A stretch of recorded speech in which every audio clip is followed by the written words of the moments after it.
Check, check, check.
Well, good morning, everybody. I think it's your headphones. Yeah, I think you're good now. Good, you're good. Okay, no, test. No, you're good. Thank you. Okay, so we're going to start about 1 minute late. Thank you, Vice Chair. I'm just joking. That being said, I'd like to acknowledge that we're located on the unceded territory of the Algonquin Anishinaabe Nation, the culture and presence who have nurtured and continue to nurture this land. We do have regrets from Councillor DeRoche today. At this point, I'll get our wonderful coordinator to do roll call. Councillor Bradley? Here. Councillor DeRose? Here. Councillor Devash? Councillor Devine? Here. Councillor Dudas? Present. Councillor Gower? Here. Councillor Johnson? Here. Councillor Lowe? Here. Councillor Luloff? Present. Councillor Troster? Here. Vice Chair Kitts? Here. And Chair Tierney? Here. Thank you very much. Quorum. Thank you very much, Coordinator. At this point, we have no declarations of interest. Do we have confirmation of minutes? Thursday, the 28th of March, 2024. Are these carried? Thank you. I'll just go through the agenda clearing. We have a couple of items. We have the minor amendments to the right-of-way bylaw. I know it's been circulated. I've spoken with many people. We do have written correspondence from Jason from GOBA that is on the drive, if you did not know that already. We do have a small presentation if you wish to have it today. Is there any member that wishes to have the presentation, or have you done the necessary reading and we can simply carry this item? Certainly. Did you want to go ahead and just do it now if it's questions? Sure. Yeah, I just have a couple questions for staff. Oh, sorry, you're not coming over here.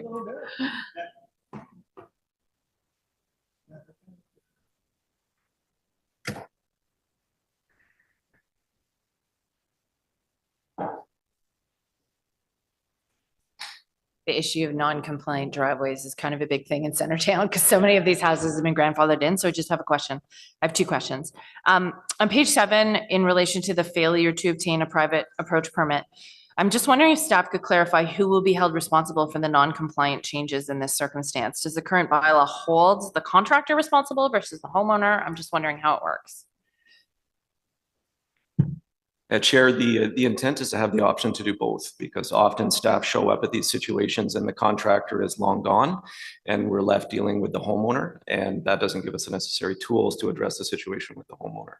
So the intent necessarily isn't to go after the homeowner, but to have the option and the opportunity available if that's all we have. Okay, great. And then this is not directly related, but it's not unusual for someone to take possession of a home and not be aware of their right-of-way responsibilities. They may not be aware that a parking spot that they have is technically illegal. You know, if it was created after 2007. Is there a responsibility for realtors to inform home buyers of these factors? Like, or does council have the ability to compel them to do so? Because this is what I consistently hear, which is like, we bought this house, this old driveway has been here forever. Nobody ever told us that it was a problem, and now you're telling us it's a problem. Perhaps I'd turn to legal in relation to the authority for council to direct realtors, but maybe I can just speak beforehand, if you don't mind, Taffy.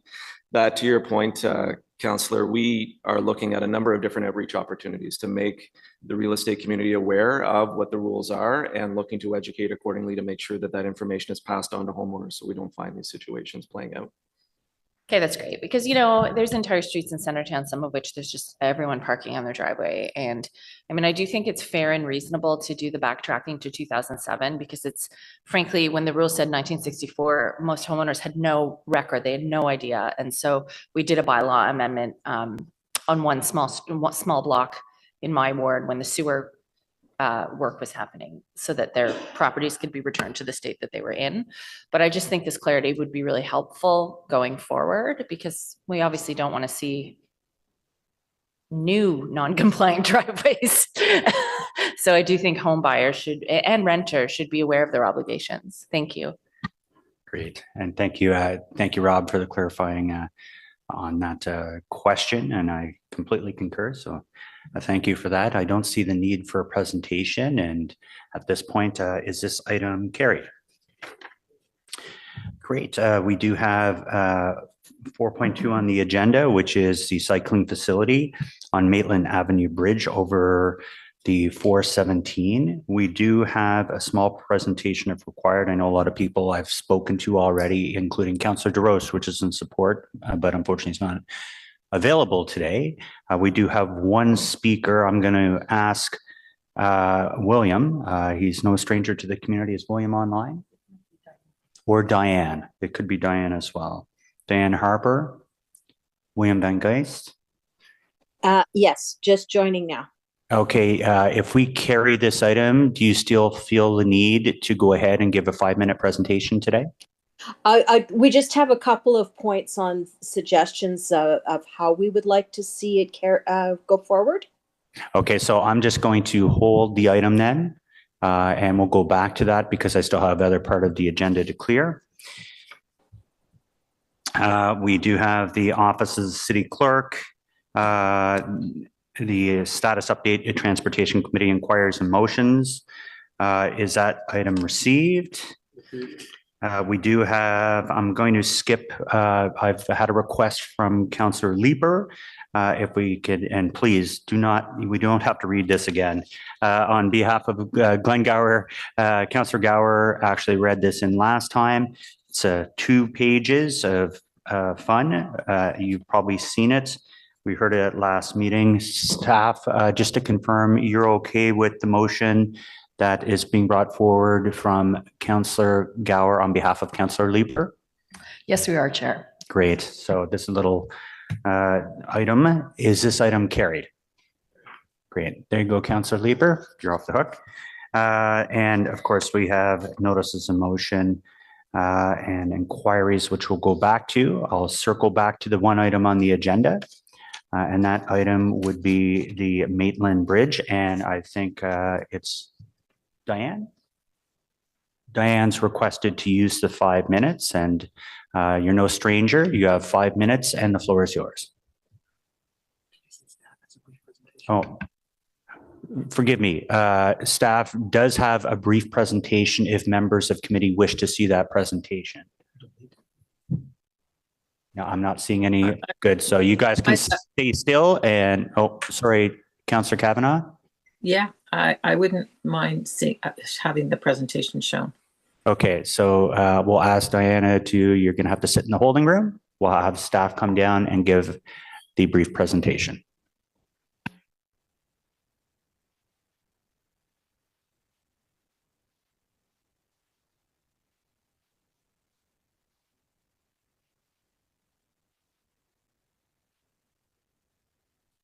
Thank you, guys. Thank you, Chair and Committee. I'm Cal Hackla. I'm the Acting Program Manager of the Active Transportation Planning Group, and I'm joined by Andrew Egan, and I'll just pass it to Andrew, who will give the presentation today. Thank you, Cal. Good morning, Chair. Good morning, Committee. My name is Andrew Egan. I'm a Project Manager with the Planning, Development, and Building Services Department, and I'll be providing a brief presentation today to support the motion being discussed this morning for the cycling facilities on the Maitland Avenue Bridge over Highway 417. I'll start by going over a brief background on this project, and then we'll look at the report recommendations, followed by an overview of the Maitland Bridge details and some of the city's future plans for this area. Next slide, please. So within the next 5 years, the MTO plans to replace 4 bridges where Richmond Road, Pinecrest Road, Woodruff Avenue, and Maitland Avenue cross Highway 417.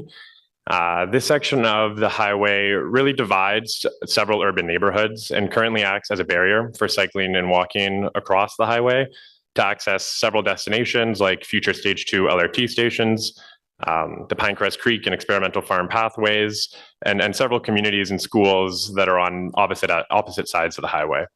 So improved active transportation facilities at all 4 of these interchanges are identified in the city's 2023 Transportation Master Plan.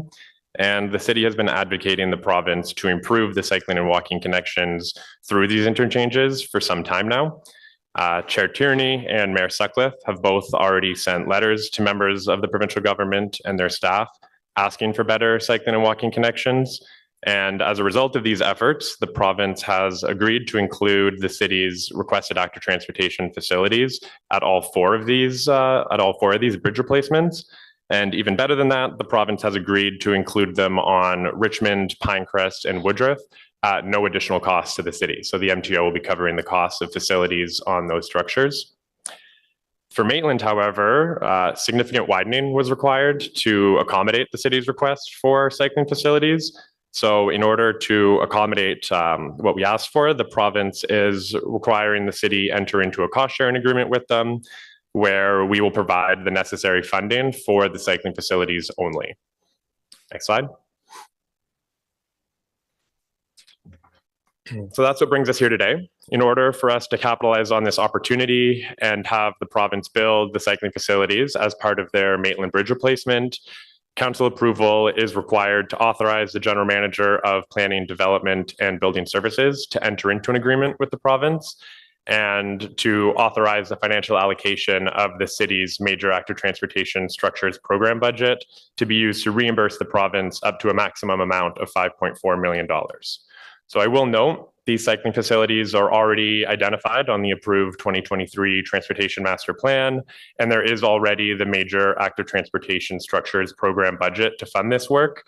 The reason that additional council approval is required today is so that a capital account can be set up in the meantime, which will allow us to enter this agreement now with the province and capitalize on the opportunity to take advantage of their bridge replacement project. Next slide. So here you can see a cross-section of the proposed Maitland Bridge, which is in line with the recommendations of an environmental assessment completed by the city in 2018. Similar to the current bridge, it includes 2 through lanes per direction and sidewalks on both sides, although those sidewalks are being widened from the existing condition. And the new elements on the structure include the new center turn lane in the middle and the new cycling facilities and buffers on both sides of the bridge. So the MTO is currently hosting a public information center for their detailed design project. It only opened yesterday and is accepting comments until June 5th. So if members of committee or the public have any comments on that project, they can contact the MTO directly through their project website and provide feedback. So here the green arrows they highlight the 2-meter wide cycling facilities and the 0.9 meter wide buffers that are the main topic of discussion today. And those are the elements the city will be responsible for funding. Since these elements account for 20% of the overall bridge width, the city is responsible for 20% of the total realized bridge costs up to a maximum of $5.4 million.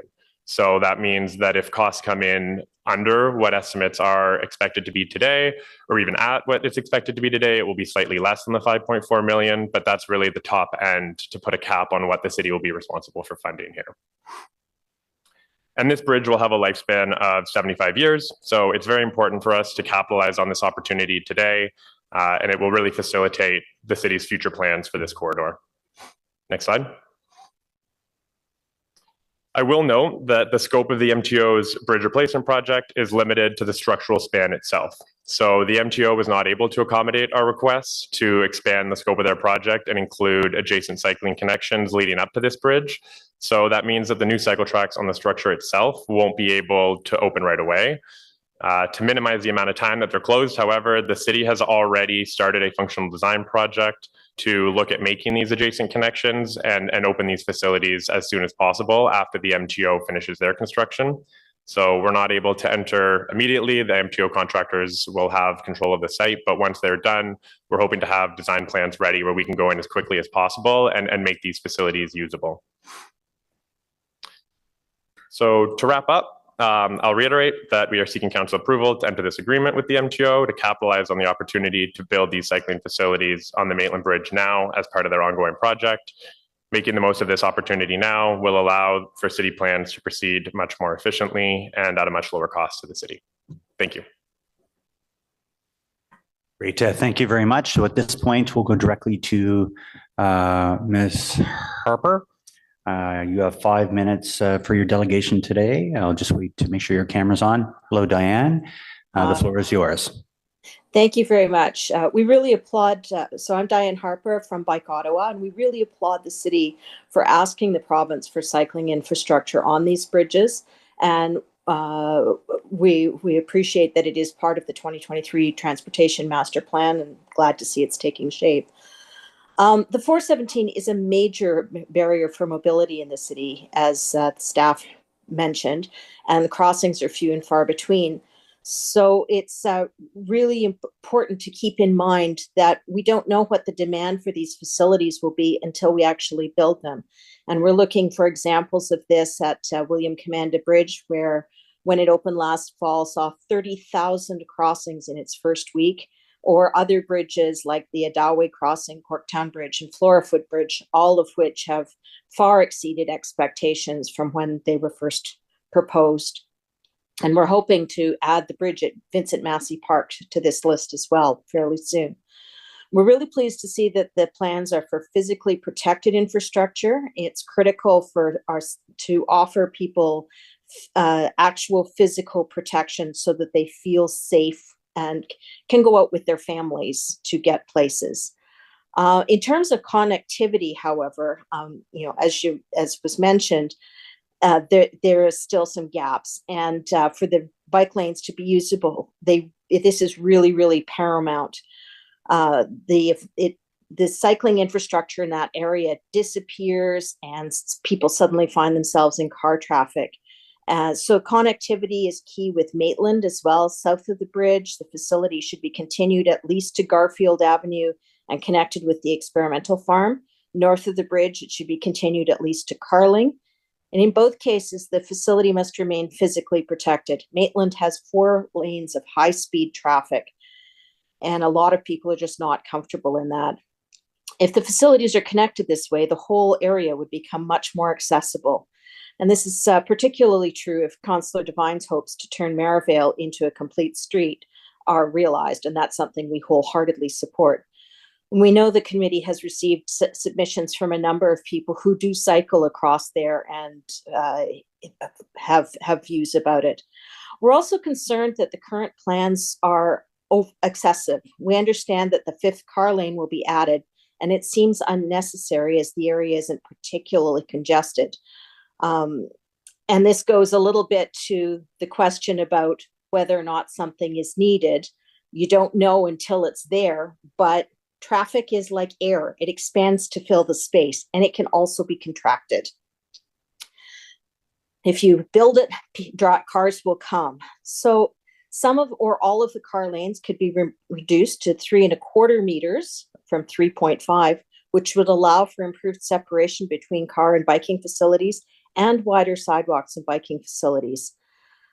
We're not sure who called for these oversized facilities, whether it was the city or the MTO. So if it's the MTO, we would ask that you work with them to get a more sensible width. And this would make things safer for everyone, including drivers, because it slows the traffic down and keeps people safer. And that would also reduce the cost of the bridge because it wouldn't need to be widened as much. And that money could go a long way to making the high volume intersections safe, so that the staff identified in 2021. So to conclude, we strongly support the project, but we want to make sure the planned facilities aren't isolated and unconnected from the existing network. And we think the current plans are overbuilt and more space could be made for people walking and biking. Thanks very much. Great. I see a question from Councillor Kavanaugh. Thank you very much, Diane, for coming out today, and thanks for Bike Ottawa for their support. This is a big move, and we're very proud of it. Worked very closely with Councillor Johnson on this, and I want to give a big shout out to a former employee, Zlatko, who actually was the one who brought this to our attention and pushed for this, that because of the time pressure that these overpasses were going to be done. I just wanted to get your comments on the connectivity, and I appreciate your raising that. Also about on and off ramps, which is my concern. that when you're crossing the bridge, people are going, cars are going on and off. And I don't know if Bike Ottawa has any recommendations on that. I am not the person to speak to that because I'm not the technical expert, but we do have views about the on and off ramps. They are absolutely dangerous. We would like to see them minimizing the slip lanes as much as possible so that there's not a lot of intersection time. So people have to slow down, make a sharper turn to get on or off the highway. It does force people to look a little bit more carefully and not have as much of an opportunity for conflict with pedestrians and cyclists. Okay. Thank you very much. Appreciate your support.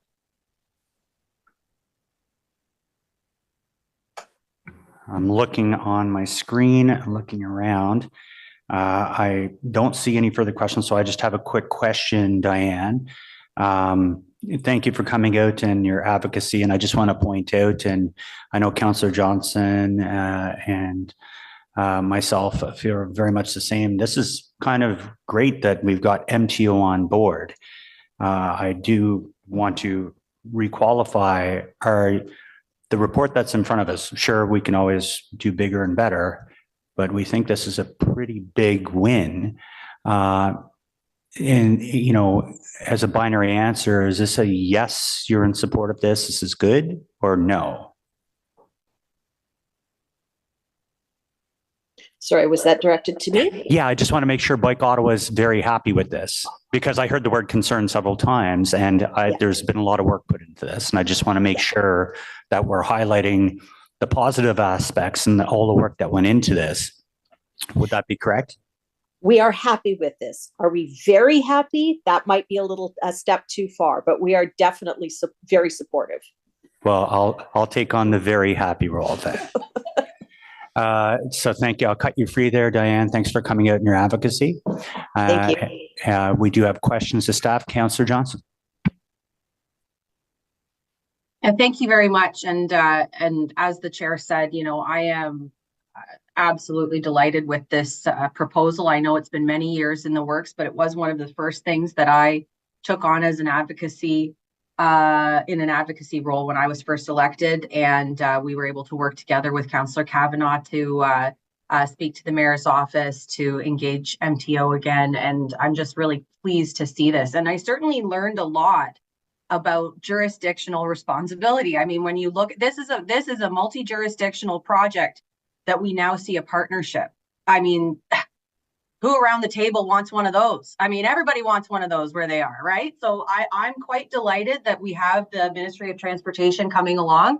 The Highway Traffic Act is a big act, and it really limits the scope of the kinds of things that they are interested or curious or responsible for when it comes to the highway. Even those on-ramps and off-ramps, those belong to the MTO. You can go 100 kilometers an hour. The speed limit of the highway extends the length of the on and off ramps. Did you know that? That's crazy. So when you're talking about creating a pedestrianized crossing across some of those on and off ramps, you are perhaps creating a conflict between a body and someone who is permitted to wind up to 100 kilometers an hour at the top and the end of that ramp. This is the kind of concerns that we were working with as we were doing this advocacy. And so those protected facilities will be really important. But here we have the willingness to invest. I mean, 75 years, I've been quoting 60 years. I was saying when the thing was going to be replaced in 60 years, I might be alive. 75 years, I'll be dead. I'm just going to put that out there right now. And I really want to know that, you know, the kids that I see wobbling across this on their bicycle are going to be able to actually, you know, realize a safe pedestrian crossing for their kids.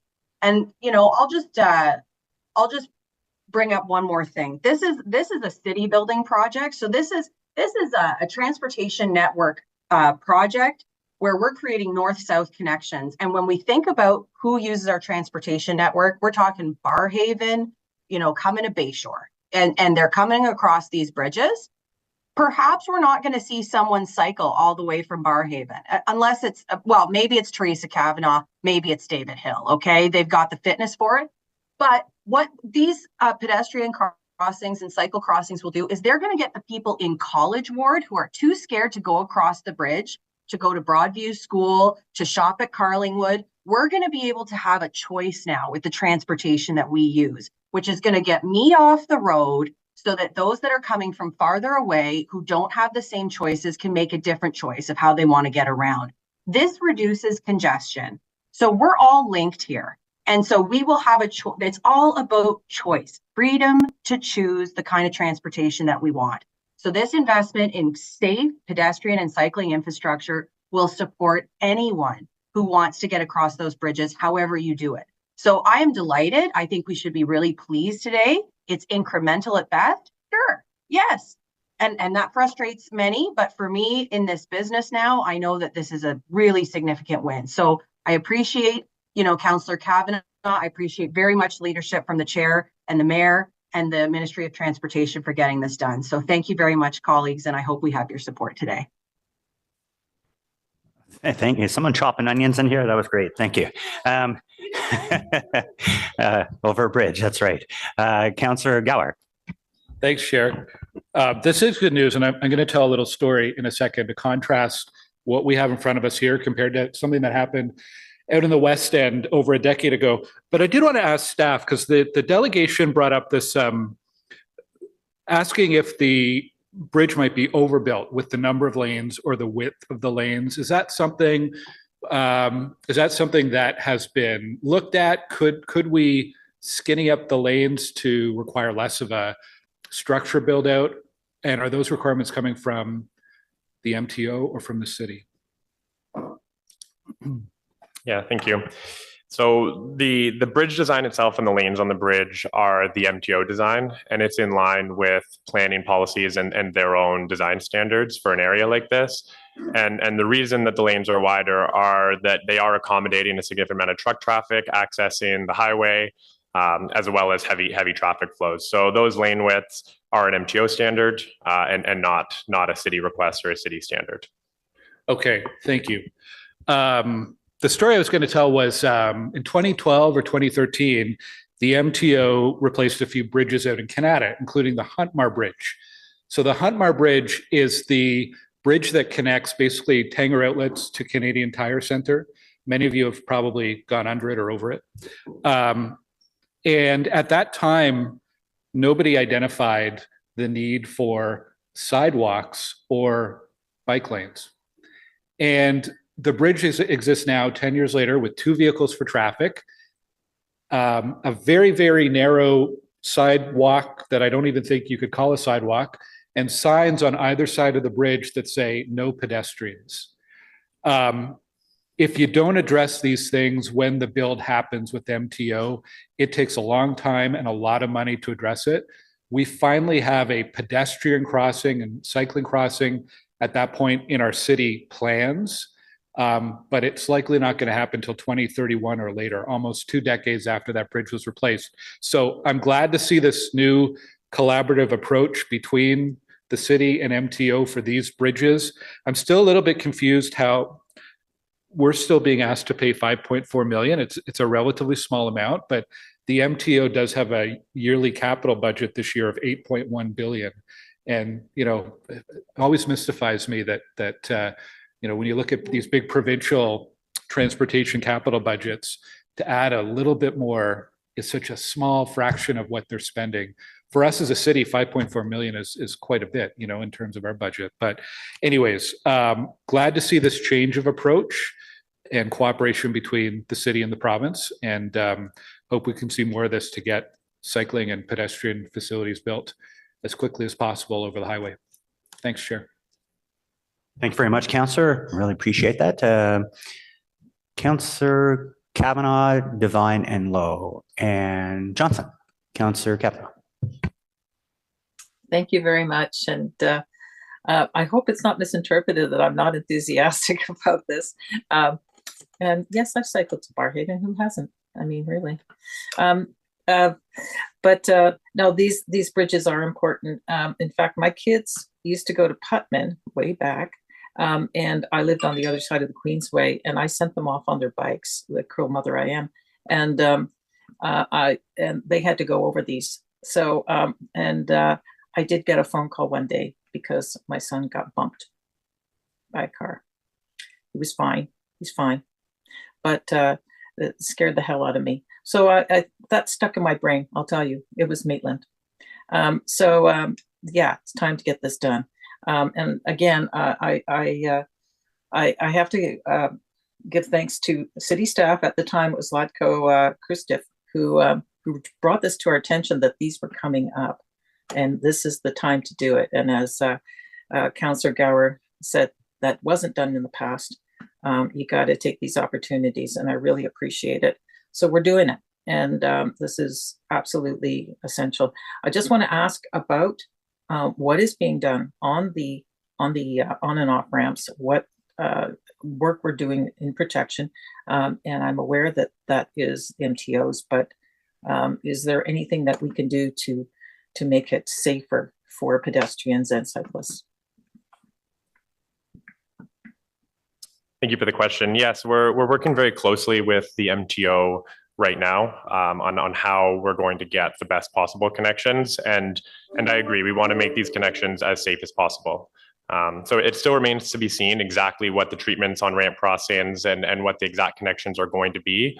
Our goals are to connect to Lannister Ave on the north, providing access off Maitland into the quieter residential neighborhood streets.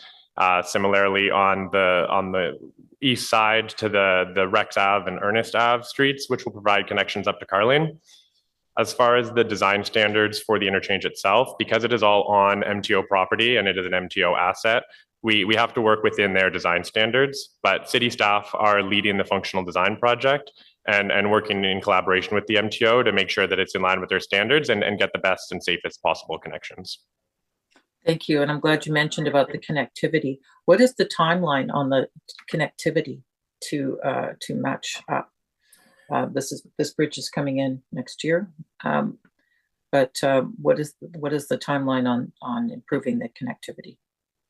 So we're in the functional design process right now, and we'll still need to complete a detailed design.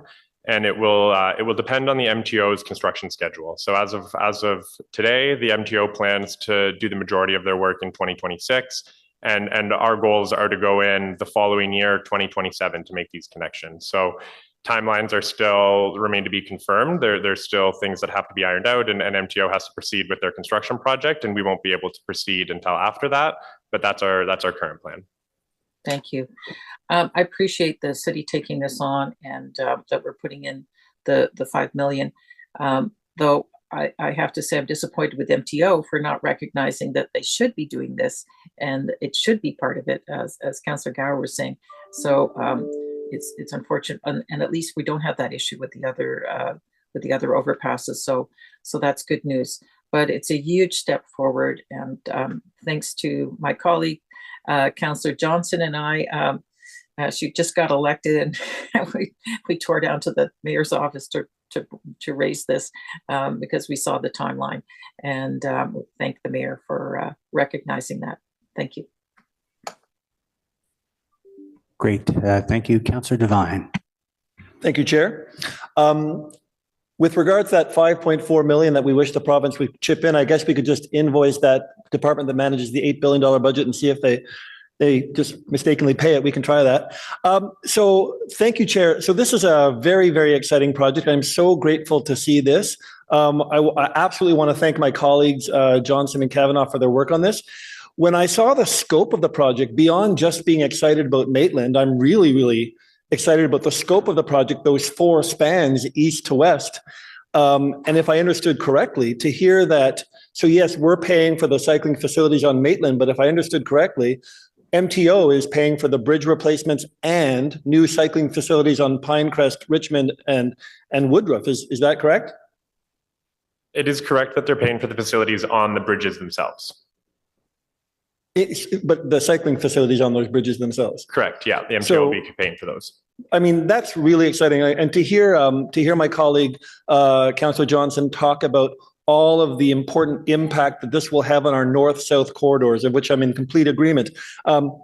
Prior to the Highway 417 being put in place, we had natural connectors between north and south, and this work will go back to restoring those natural connectors. And on the Pinecrest side, which is closer to at least my ward, I'm absolutely excited about that. At the same time, when I hear talk about connecting Barrhaven to Bayshore, while the work that will be done on Pinecrest is certainly good news, the small bad news on the other end of that north-south connector are the challenges that we're having in getting the multi-use path on Greenbank between Fallowfield and West Hunt Club restored. There's a potential 5-year delay on that when that project could and should go forward. So on the issue of having really, really productive jurisdictional conversations between municipal and provincial government, my colleagues, Councillors Lowe, Councillor Hill, and myself are going to be looking to work with staff to have creative conversations with our federal partners, because there really should not be that much of a roadblock on getting the MUP on Greenbank done. And I think we could truly have a lovely connector from West Barrhaven all the way to Bayshore. I just wanted to ask a question on the issue of the connectivity, because from what I understood, you were saying that the scope and scale of our 5.4 million allocation for the Maitland Bridge extends just to the bridge itself, and then any other connecting paths, I think I understood, are the municipal responsibility. And you were saying that MTO, at least for Maitland, MTO's work is going to be 2026, and the city's work on, I assume, other connecting things will be 2027. My question is, has the city already allocated, whether for design or construction, for our beyond our 5.4 million, for any of those connecting costs, have we already allocated and confirmed our funding for 2027 and beyond, whether it's for design or construction? Thank you. Yes, because these projects are approved 2023 TMP projects, the funding would be provided through that program. Fantastic. And does that mean then, because as I understand it, there would be perhaps, what would be the potential gap in usability for once MTO does their work on the Maitland Bridge and once we complete our work on connectivity to and from the Maitland Bridge? Will there be a gap of usability? So there are long-term and short-term plans for the Maitland corridor, and what we'd be looking to do is implement that short-term plan, which gets people from one side of the interchange to the other side. So it provides connections to more comfortable residential streets immediately south and north of the interchange itself. So the gap in connectivity would be that we're not adding facilities to Maitland very far north or south of the interchange. And in the interim, people will have to use residential streets to access areas like Carlene and the experimental farm pathway. Ultimate long-term plans for Maitland, in line with city policy, would be to extend those facilities further under a larger project, but that won't be for some time. So we want to take this critical area at the interchange and solve that problem first, and future city plans will address greater connectivity in later years. Good, thank you. So thank you to staff for this project. Thank you to my colleagues for championing it, and congratulations to you too for being on the project management side of a really historic project. Thank you, Chair. Great. Thank you, Councillor Devine. I'm looking around the board.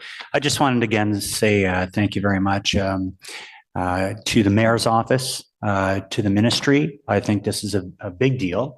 Anyone that is around the table knows it's always hard to create those relationships. And I was speaking to Vivi, it reminded me of the fact that way back in the day, a decision was made about Searville Road and buying the futures of widening the bridge, knowing that we didn't have the money for the pathway system. That was a good investment back then. It was $5 million. And since then, I've had the privilege of getting a multi-use pathway installed on Searville Road, creating that connectivity. So we're buying futures. So when I hear it's 5.5 versus 5, I'm not being flippant to say, wow, that's not a lot for the connectivity you're going to get. It's true. If we don't do it now, you won't be able to achieve it in the future. So looking around the table again on this item, is this item carried? Great. Thank you very much. I'm just going to go through the rest of the Office of City Clerk, is this item received? We have no in-camera items to date. We have the IPD. We have the use of delegated authority in 2023 by Public Works Department. That was in the agenda. I don't see any hands to speak to that. And then, of course, we have already dealt with the Gower motion, Leaper motion, and we did have an inquiry from Councillor Johnson, and Councillor Johnson's worked with staff, and the response will come back at the next meeting. You can see what the inquiry is within your report. Councillor Johnson, great points. Speed boards are always a big deal, and I'm glad you were able to work with staff. And I've been given assurances that they'll come back to us with a response for the next meeting if you're satisfied with that. Great. So on that, we have no other business. This will be adjournment till June 27th, 2024. Thank you very much, everybody. Thank you. Have a good day, everybody. Thanks to staff. Bye.